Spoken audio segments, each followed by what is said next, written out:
से उपदेश कर जगत उदाहरण जतन कियो। गोपुर वै आरूढ़ उच्च स्वर मंत्र उचारो। सूते नर पर जाग 72 श्रवणन धारो। तितने गुरुदेव पद्धति भई न्यारी न्यारी। गुरु तारक शिष्य प्रथम भक्ति वपु मंगलकारी। कृपण पाल करुणा समुद्र रामानुज सम नहीं बियो। सहस आस उपदेश कर जगत उदाहरण जतन कियो। चरित्र बड़ा विस्तृत है, पर श्री नाभाजी महाराज ने श्री रामानुजाचार्य के जिस मंगलमय चरित्र का स्मरण करके ये छप्पे कहा है, मैं प्रथम वही कहकर फिर चरित्र की ओर आगे बढ़ूंगा। कहते हैं सहस आस्य उपदेश कर जगत उदाहरण जतन कियो। आस्य कहते हैं मुख को। अच्छा, सबसे पहले श्री रामानुजाचार्य कौन हैं? इनके नाम से ही स्पष्ट हो जाता है कौन है। रामानुज, श्री राम के अनुज अर्थात श्री लक्ष्मण। और श्री लक्ष्मण जी कौन हैं? शेष हैं। शेष भगवान ही श्री लक्ष्मण जी के रूप में प्रकट हुए हैं। चतुर्व्यूह में राम लक्ष्मण भरत और शत्रुघ्न में जो श्री लक्ष्मण जी हैं, श्री लखनलाल जी हैं, वो शेष हैं। शेष कौन है? गुरु तत्व है। देखो, गुरु की गोद में ही भगवत तत्व क्रीड़ा करता है। आप विचारो, आपके मेरे यहाँ भी ऐसा एक दर्शन होता है, हित सजनी की गोद में प्रिया प्रीतम विराजमान है, ऐसा दर्शन होता है ना। तो गुरु की गोद में ही भगवत तत्व रहता है, गुरु की गोद में ही भगवत तत्व क्रीड़ा करता है। या फिर ऐसा कह लो कि गुरु की गोद में ही भगवत तत्व का दर्शन होता है, अनुभूति होती है। तो वही जो गुरु तत्व है, वो जो शेष तत्व है, वही भगवत तत्व श्री रामानुजाचार्य जी के रूप में प्रकट हुआ है जगत का उद्धार करने के लिए। देखो, गीता में भगवान कहते हैं कि यदा यदा ही धर्मस्य ग्लानिर्भवति भारत अभ्युत्थानमधर्मस्य तदात्मानं सृजाम्यहम्। धर्म भगवान का हृदय है, धर्म भगवान का ही प्राण स्वरूप है। इसीलिए सदा धर्म के ही पक्ष में भगवान रहते हैं। और किसकी पीड़ा से पीड़ित होकर भगवान अवतार लेते? धर्म की पीड़ा से पीड़ित होकर। जब धर्म पीड़ित होता है, यदा यदा ही धर्मस्य ग्लानिर्भवति भारत, हे अर्जुन, जब जब धर्म पीड़ित होता है, ग्लानिर्भवति भारत अभ्युत्थानम धर्मस्य तदात्मानं सृजाम्यहम्। धर्म के उस अभ्युत्थान के लिए तदात्मानं सृजाम्यहम्, या तो मैं आता हूं या मैं अपनी किसी कला, किसी आवेश से प्रकट होता हूं और इस जगत का उद्धार करता हूं। तो सहस आस्य उपदेश कर जगत उदाहरण जतन कियो। अपने स्वरूप के अनुरूप और अपने स्वभाव के अनुकूल सहस्त्र मुख वाले होकर श्री रामानुजाचार्य ने इस जगत के उद्धार का प्रयास किया। कैसे? ये बड़ी अद्भुत घटना है कि जब श्री रामानुजाचार्य को इनके गुरुदेव ने मंत्र दिया, नारायण मंत्र की जब दीक्षा दी और कहा कि इस मंत्र का जप करने से श्री हरि का दर्शन होगा, तो नियत समय पर दर्शन हुआ। अब श्री रामानुजाचार्य ने मन में विचार किया कि जिस मंत्र का जप करके मुझे भगवत दर्शन हुआ है, उस मंत्र के जप से सब जीवों को भगवत दर्शन का प्रसाद देना चाहिए। लेकिन इनके गुरु ने जब मंत्र दिया था तो कहा था कि इस मंत्र को यथासंभव प्रयास पूर्वक गुप्त ही रखना। आज तक भी गुरु परंपरा से जो मंत्र प्राप्त होता है उसका उच्चारण करने की आज्ञा नहीं होती, उसको गुप्त ही रखा जाता है और गुप्त रख कर ही उसका जप किया जाता है। या ये परंपरा है, आचार्य परंपरा है, गुरुजनों की स्थापी हुई मर्यादा है। और मुझे लगता है कि इसका पालन भी होना चाहिए, इसका पालन भी करना चाहिए, गुरु से जो प्राप्त हुआ हो।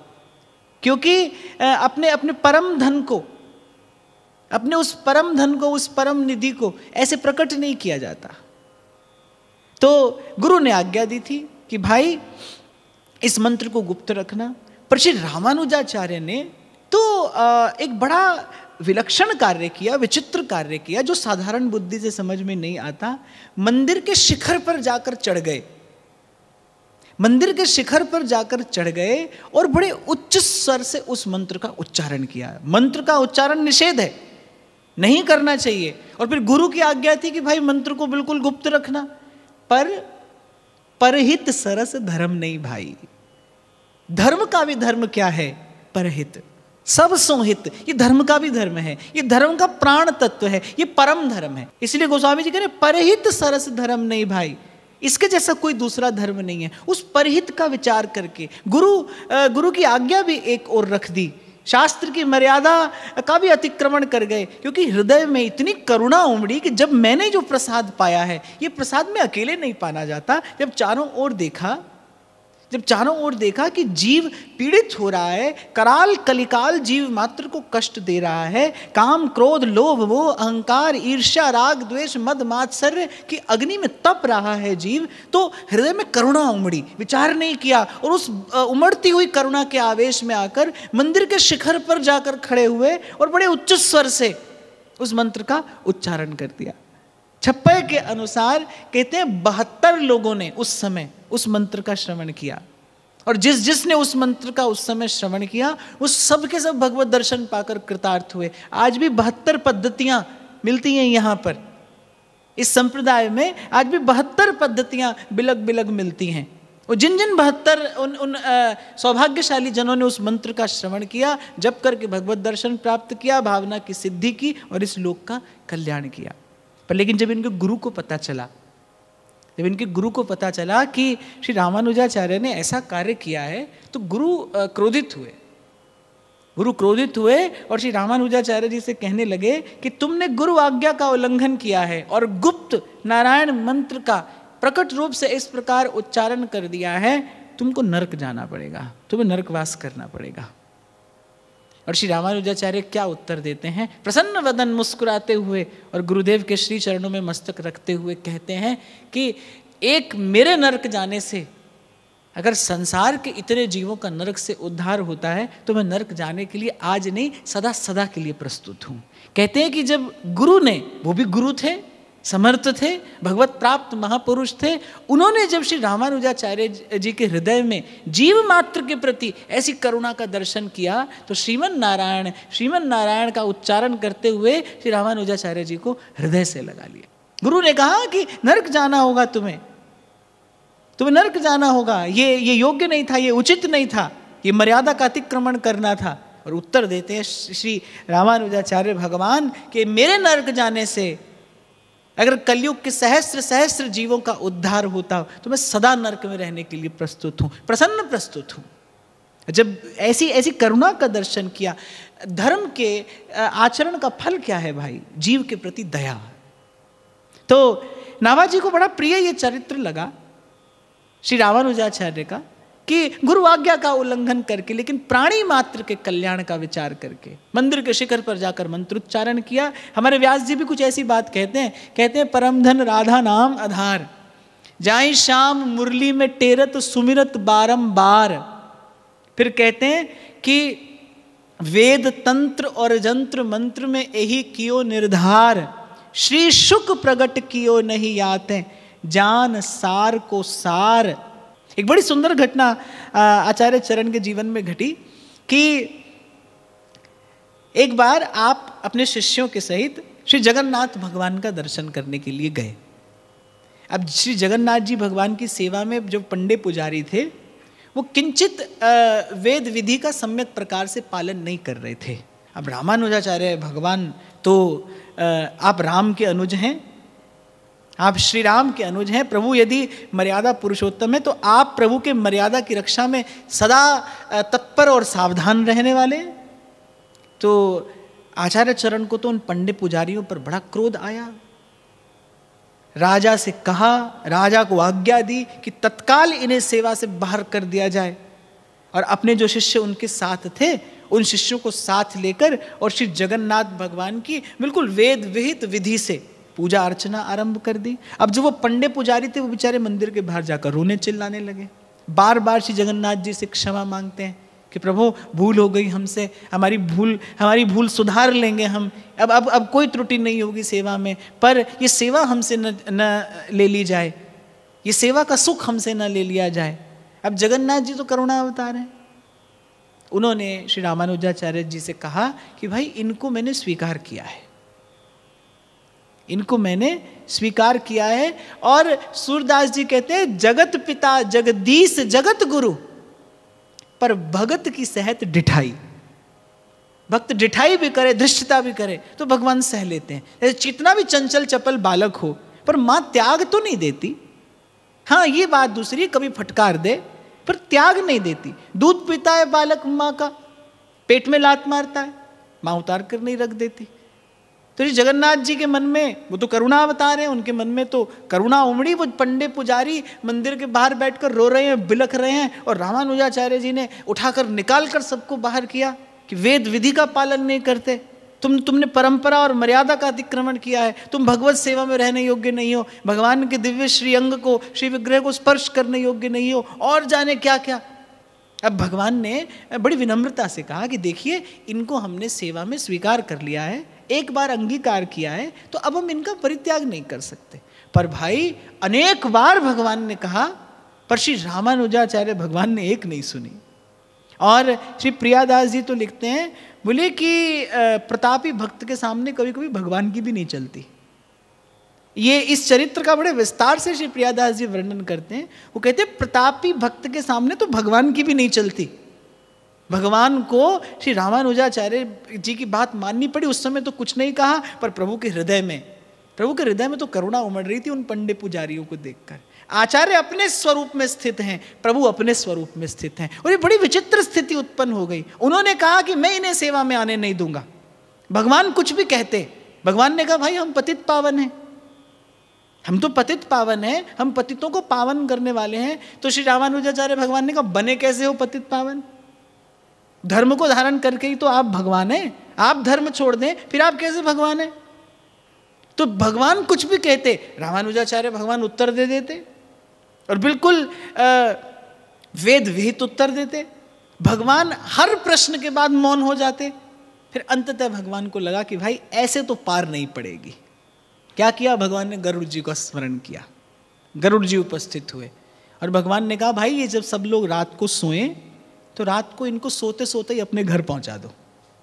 तो सोए तो जगन्नाथपुरी में, स्वयं श्री आचार्य चरण और उनके जितने शिष्य थे सोए तो सब श्री जगन्नाथपुरी में। और अगले दिन उठा, अगले दिन जब जगे तो क्या देखते हैं कि कांचीपुरी में जगे हैं।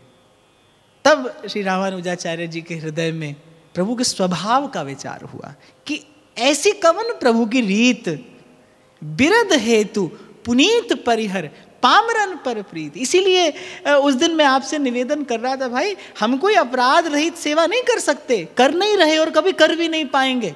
ये तो प्रभु की करुणा है, ये तो प्रभु की करुणा है कि वो जीव के दोष का विचार ही नहीं करते। प्रभु ने आचार्य चरण से कहा इनके तुच्छ नगण्य दोष मैं तो कभी उनकी ओर देखता भी नहीं। आप कहते हैं कि ये आचार विचार का ठीक प्रकार से पालन नहीं करते, पर मैंने तो कभी दृष्टि भी नहीं डाली इनके तुच्छ नगण्य दोषों की ओर। मैं तो केवल ये जानता हूं कि मेरे हैं, ये जैसे भी हैं पर ये मेरे हैं। और प्रभु ने अपने सहज सरल सरस स्वभाव की प्रतिष्ठा की कि श्री सूरदास जी कहते जा को हरि अंगीकार कियो ताके कोटि विघ्न हरि नासे। कि जिसको प्रभु एक बार स्वीकार कर लेते हैं उसके कोटि विघ्न बाधाएं उसके भीतर बाहर की नष्ट करके उसे अभय पद प्रदान करते हैं। इसलिए इस घटना के बाद श्री रामानुजाचार्य ने अपने मूल सिद्धांत का नाम दिया प्रपत्ति, शरणागति, कि जीव भगवान के शरण हो जाए, बस इससे उसका कल्याण हो जाता है। हे नाथ मैं आपका हूं, हे मेरे नाथ मैं आपका हूं, आप मेरे हैं, मैं आपसे दूर ना रहूं, आप मुझसे दूर ना रहें, और हे मेरे नाथ बस मैं आपको भूलूं नहीं। ये शरणागति है, ये शरणागति परम धर्म है। इससे श्रेष्ठ न कोई और साधन है और इससे बड़ा न कोई और सिद्धांत है। जब श्री रामानुजाचार्य ने देखा कि किस प्रकार श्री जगन्नाथ ने, किस प्रकार करुणावतार ने, करुणा निधान ने अनेक अनेक दोषों को अनदेखा करते हुए पुनः उन्हीं पंडे पुजारियों को अपनी सेवा में रखा। यद्यपि श्री रामानुजाचार्य जी ने भी जो कहा था वो प्रभु के ही सुख का विचार करके कहा था कि आचार विचार का पालन नहीं करते, भगवान के श्री अंग का स्पर्श करते हैं, भगवान के श्री विग्रह का स्पर्श करते हैं, भगवत सेवा की मर्यादा का ठीक प्रकार से पालन नहीं करते, प्रभु को कष्ट होता होगा। तो श्री रामानुजाचार्य जी ने ये जो भी किया, ये प्रभु के ही सुख का विचार करके किया, धर्म का विचार करके किया, मर्यादा का विचार करके किया, जो आचार्य स्वरूप में प्रतिष्ठित होने के कारण पूर्ण रूपेण उचित ही था। पर फिर भी प्रभु ने कहा, ये भाई जीव जैसा भी है मेरा। कोटि विप्रबध लागई जाऊ, आए शरण तजहू नहीं ताहू। इसे मैं अस्वीकार नहीं कर सकता, इसका त्याग नहीं कर सकता, इसे छोड़ नहीं सकता। दक्षिण देश में आपका प्राकट्य हुआ, आपका अवतरण हुआ। एक बार ऐसे ही द्वैत अद्वैत सिद्धांत का विचार करते हुए, चर्चा करते हुए आपने भक्ति परक बड़े अद्भुत सिद्धांत की रचना करके सुनाई। तो आप देखो, जो इनको पढ़ा रहे थे, जो इनके अध्यापक थे, जो आचार्य थे उस विषय के, जो इनको पढ़ा रहे थे, उनके मन में इनके प्रति ईर्ष्या उत्पन्न हो गई। और गोस्वामी जी कहते, कंचन तजनो सहज सहज त्रिया को ने, मान बढ़ाई ईर्ष्या तुलसी दुर्लभी है। जितने बड़े होना चाहोगे उतने अधिक रोग आएंगे मन के, वृत्तियां उतनी अधिक विकृत होंगी आप जितने बड़े होना चाहेंगे संसार में। तो यद्यपि वो अध्यापक हैं, उस विषय के आचार्य हैं, और मुझे लगता है कि यदि गुरु ये देखे कि शिष्य मुझसे श्रेष्ठ हो रहा है, शिष्य मुझसे भी 2 पग आगे जा रहा है, तो गुरु के मन में तो प्रसन्नता होनी चाहिए। तो इनके जो वो अध्यापक थे, उनके मन में इनके प्रति ईर्ष्या की भावना हो गई, और ईर्ष्या भी इतनी बढ़ी कि वो इनके प्राण लेने का उपक्रम करने लगे। वो मन में विचार करने लगे कि कैसे इसका जीवन समाप्त कर दिया जाए, कि ये मुझसे अधिक श्रेष्ठ विद्वान हो रहा है, इसकी विद्या मुझसे भी अधिक है, ये मुझसे शिक्षा लेने वाला, ये मुझसे ज्ञान अर्जित करने वाला आज मुझसे 2 पग आगे जा रहा है। इतनी ईर्ष्या उनके मन में हुई कि वो उनके प्राण लेने का विचार करने लगे। तो उन्होंने प्राण लेने का उपक्रम किया। आप एक बार कहीं यात्रा पर जा रहे थे, वहीं जंगल में ही कुछ लोगों को तैयार कर दिया कि रामानुजाचार्य को विष दे दिया जाए। अब श्री रामानुजाचार्य जी को इस बात का आभास हो गया, तो उनके जो हितैषी जन थे, उनके जो प्रियजन थे, उन्होंने किसी प्रकार से उनको किसी और मार्ग पर भेज दिया। वो थके हारे और वहीं जंगल में रात को सो गए, और सुबह उठे तो क्या देखते हैं कि एक दंपति पास में बैठे हैं। बोले, हम भी भगवान का दर्शन करने ही जा रहे हैं, तो आपके संग ही यात्रा करते हैं, हमारे पास थोड़ा ये भोजन है, प्रभु का प्रसाद है, आप ग्रहण कर लीजिए। श्री रामानुजाचार्य जी को भोजन कराया, प्रसाद पवाया और साथ लेकर चले। कुछ ही दूर चले थे, और वो कई कोसों की लंबी जो यात्रा थी, कुछ ही दूर चले और भगवान की नगरी आ गई। भगवान का दर्शन कर रहे हैं, और जब मंदिर में जाकर दर्शन किया तो इधर देखते हैं उधर देखते हैं, ना वो दंपति है और ना कोई उनकी खोज खबर है। तब विचार किया कि कोई और नहीं, स्वयं श्री लक्ष्मी नारायण थे, जिनका दर्शन करने जा रहा था, सोई आए। तभी ये इतनी लंबी यात्रा कुछ क्षणों में पूर्ण करा दी भगवान ने। स्वयं जगदम्बा ने आकर अपने हाथ से भोजन कराया, प्रभु ने जल पिलाया। और इसी प्रकार जिमि बालक राखे महतारी, करऊं सदा तिनकी रखवारी। प्रत्येक चरित्र में मैं आपको स्मरण दिलाता चलूंगा कैसे भगवान अपने भक्त की सेवा करते हैं, किस प्रकार भगवान ने अपने भक्तों की सेवा की है। तो जो इनके अध्यापक थे उनका नाम था यादव प्रकाश। अब जब बहुत दिन श्री रामानुजाचार्य नहीं लौटे तो उन्होंने सोचा कि भाई कार्य हो गया। अब ऊपर से तो बड़ा दुख दिखाया और भीतर से बड़े प्रसन्न। काशी विश्वनाथ का दर्शन करने गए, मार्ग में रोगी हो गए, ना भगवान का दर्शन हुआ, ना गंगा जल का स्पर्श प्राप्त हुआ, उद्विग्न मन लौटे। और जब वापस लौटे तो आकर देखा श्री रामानुजाचार्य प्रसन्न वदन विराज रहे हैं। अब तो हृदय के दुख का कहना ही क्या। अध्यापक को ईर्ष्या हो गई, क्या बिगाड़ सके। जहाँ को मनमोहन अंग करे, अरे वहाँ को केस खसे नहीं सिरते, जो जग बैर परे। प्रसन्न वदन श्री रामानुजाचार्य विराजमान है। अच्छा देखो, उमा संत के यही बढ़ाई, मंद करते करई भलाई। अब जब अध्यापक ने देखा कि भाई ये तो हंसते खिलखिलाते यहाँ पर विराजमान हैं, फिर गए उनके पास कि आप फिर से विद्यालय में आइए। और श्री रामानुजाचार्य फिर से विद्यालय में चले गए। जिसने प्राण लेने का षड्यंत्र किया, श्री रामानुजाचार्य बिल्कुल इस विचार को न करते हुए, बिल्कुल कोई अन्यथा भाव अपने मन में ना लाते हुए फिर से उसी अध्यापक के विद्यालय में पढ़ने के लिए चले गए। प्रभु की लीला देखिए, उस राज्य के राजा की कन्या को प्रेत बाधा हुई, तो जो इनके ये आचार्य थे, ये मंत्र शक्ति में बड़े सिद्ध थे, निपुण थे। राजा ने इनको बुलाया, जो यादव प्रकाश थे रामानुजाचार्य के अध्यापक, इनको बुलाया। इन्होंने बहुत तंत्र मंत्र प्रयोग किए उस प्रेत पर, लेकिन उस प्रेत ने कहा कि तुम्हारे तंत्रों मंत्रों से मैं नेक भी टलने वाला नहीं हूँ। तो राजा ने कहा कि ऐसा क्यों, आपके मंत्र कैसे निष्प्रभावी हो रहे हैं? तो उस ब्रह्म राक्षस ने कहा कि तुम तो मुझसे भी अधिक राक्षस हो, तुम्हारे मंत्रों का मुझ पर क्या प्रभाव होगा? मैं तो प्रारब्ध के वश राक्षस हूं, तुम तो अपनी करनी से असुरत्व को प्राप्त हुए, तुम तो मुझसे भी बड़े राक्षस हो। जब सुना तो बड़े लज्जित हुए। तब उस प्रेत ने स्वयं कहा कि श्री रामानुजाचार्य का चरणामृत अगर इस राजकुमारी को पिलाया जाए तो ये इस बाधा से मुक्त हो सकती है। अब जब रामानुजाचार्य को बुलाया गया, उनका चरणोदक लेकर उस राजकुमारी को दिया गया और वो उस ब्रह्म राक्षस की उस प्रेत बाधा से मुक्त हो गई, उनकी ख्याति और बढ़ गई और इनके मन में ईर्ष्या और बढ़ गई। कहाँ जाएं, कोई ठौर नहीं, कोई ठिकाना नहीं। और प्रभु ऐसे ही करते हैं, कन्हैया जैसा कौतुकी और कौन है? श्री ठाकुर जी तो ऐसा ही करते हैं। ये तो भाई ऐसे चंचल हैं, ऐसे माँ चंचल बालक से कहते ना बेटा ये नहीं करना, वो वही सबसे पहले करता मिलेगा।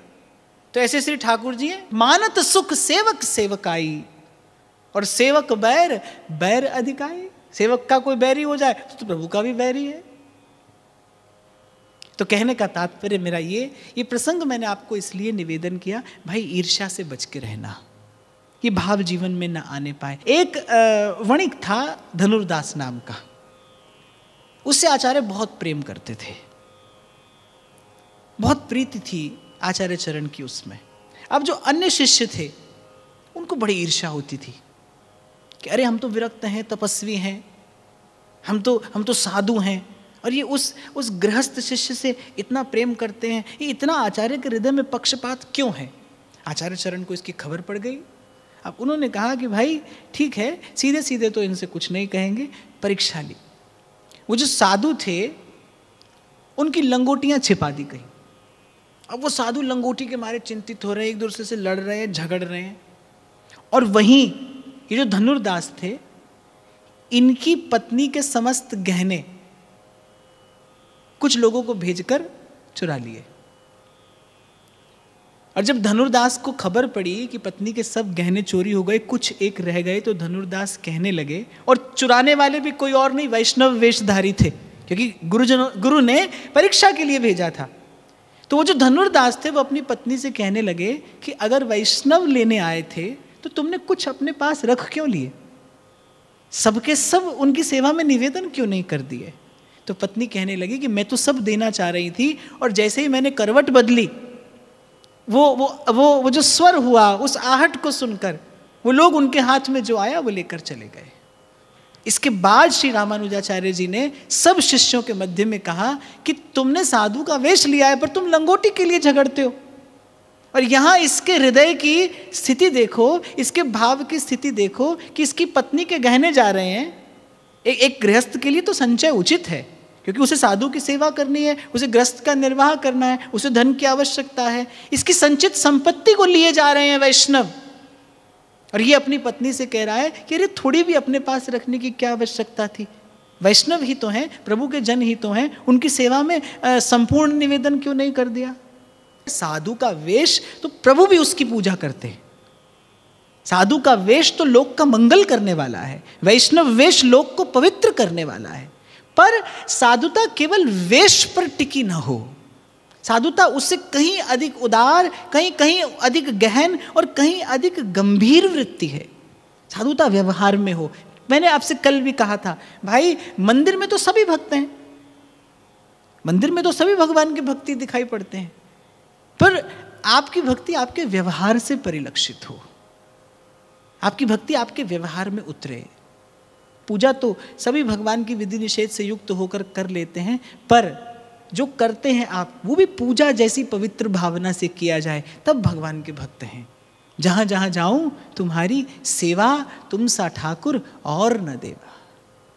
तो इस प्रकार भाई श्री रामानुजाचार्य जी का ये दिव्य भव्य चरित्र है, बड़ा विस्तृत चरित्र है। मैंने तो केवल दूर से श्री भक्तमाल जी का आश्रय आधार लेकर इन्हें प्रणाम निवेदन किया है, और ये पवित्र चरित्र का स्मरण करते हुए, अपने मन वाणी को निर्मल करते हुए ये भाव प्रभु के श्री चरणों में निवेदन करता हूँ। आप सबके हृदयस्थ प्रेम प्रभु को प्रणाम।